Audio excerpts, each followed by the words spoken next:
Welcome to the Celeste Stacy Show. Celeste Stacy is your host. Celeste Stacy is an author of 4 novellas, SAI, Secret Agents of the Illuminati, books 1 through 3, and Tales of the Illuminati, Boxcar Willie. You can listen to her show on www.secretnarty.com/listen.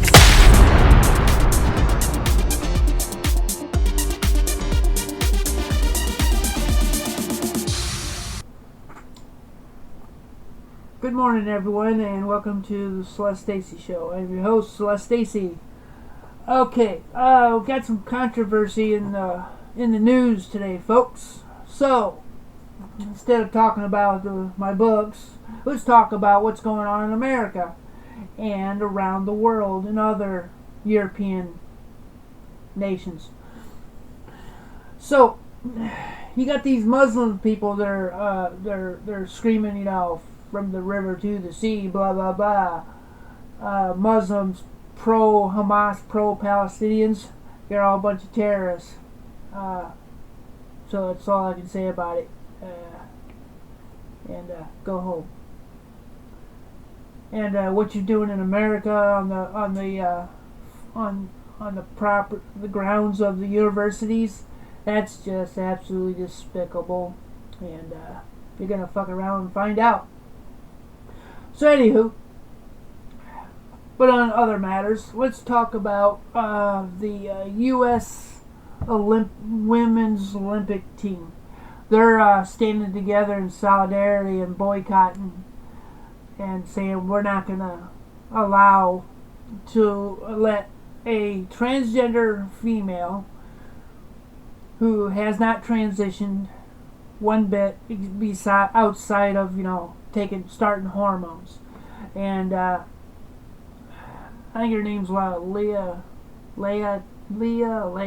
Thompson or something like that. Anywho, yeah, I have to agree with the girls. And you know, I'm a transsexual too. You know, I'm post-op trans, and yeah, I have to agree with the girls. And it's like the trans community needs to start putting themselves in the shoes of these other women who are being forced to deal with.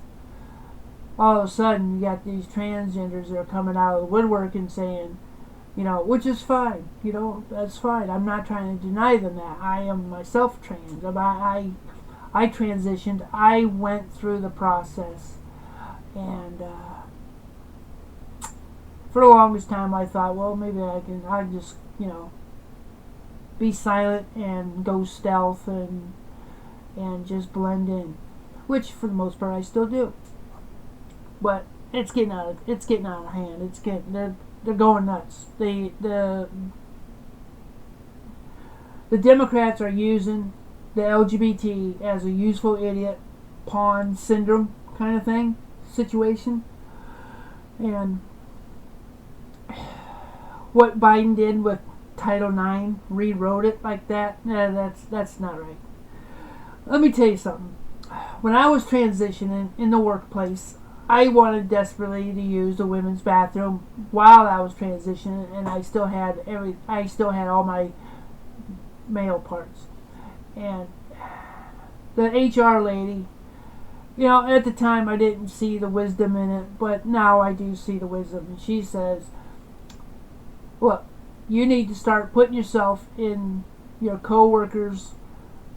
female co-workers' shoes, and think about their needs and their fears and all that.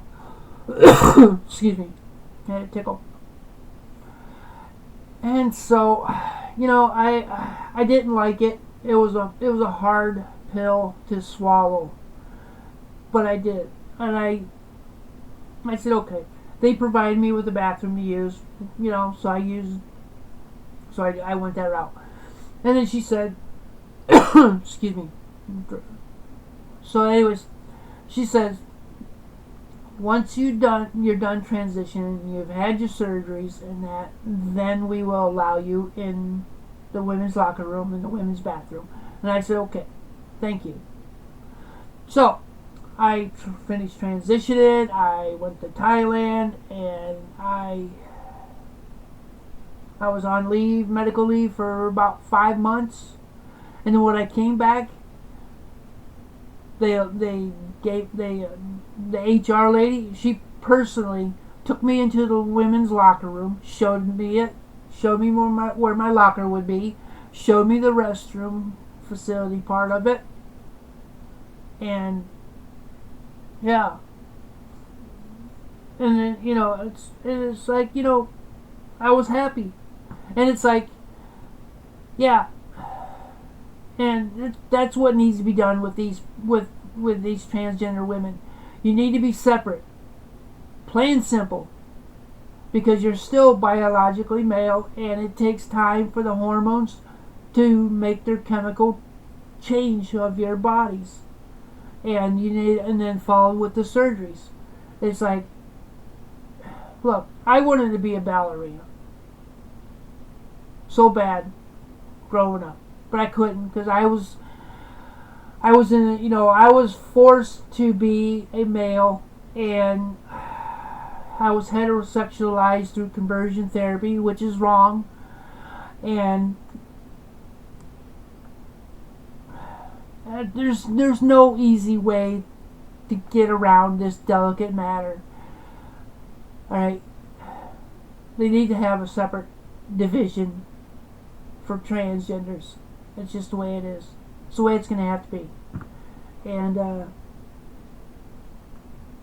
the biologicals, they need to have their wishes respected, and their dreams and their fears addressed.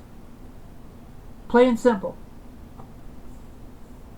And I don't know how much more about I can. But I just recently lost a friend on Facebook because she didn't like my conservative viewpoints, and she's a far-leaning Democrat, crazy person, and she's trans too, and it's just she went nuts, and it's like, the Democrats are filling the heads of transgenders and other LGBTs with all this garbage, and you and my community needs to stop. They need to say it just needs to stop. The LGBT community is being destroyed from within, and the Democrats are doing it. They're using you as a useful idiot to further erode the rights of the conservative right. And it's like, it has to stop. It's getting out of control. So anyways, I don't know how much more what I can say on this to express. I'm sure they're going to attack me. The Democrats are going to say, how dare she? How dare she? And it's like, I'm going nuts. And it's like, we all need to start putting ourselves into each other's shoes and respect them, and have respect for each one. But if you want to be trans, that's fine. You be trans. Do it. Live as you should live, and be truthful to yourself. But by the same token, there are certain things that you're going to have to forfeit. And it's like, if you, until the technology gets better to where transgenders can transition almost instantly to female or male, whatever they want to be, it's like, segregation's going to have to be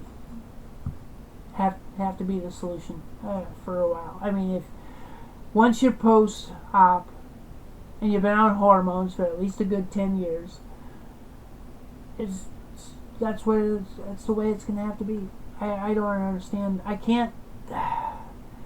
cannot think of any way to put more delicately to put this. But the girls have a right to privacy, and they have a right to security, and they don't feel secure in the women's locker rooms when they're sharing it with a pre-op transgender woman. It's just the way it is. It's just, yeah. And And my heart goes out to this Leah Thompson. I mean, yeah, I understand what she's going through. I went through it with the locker room situation at my former employer, and it's like, yeah, I don't know what to tell you.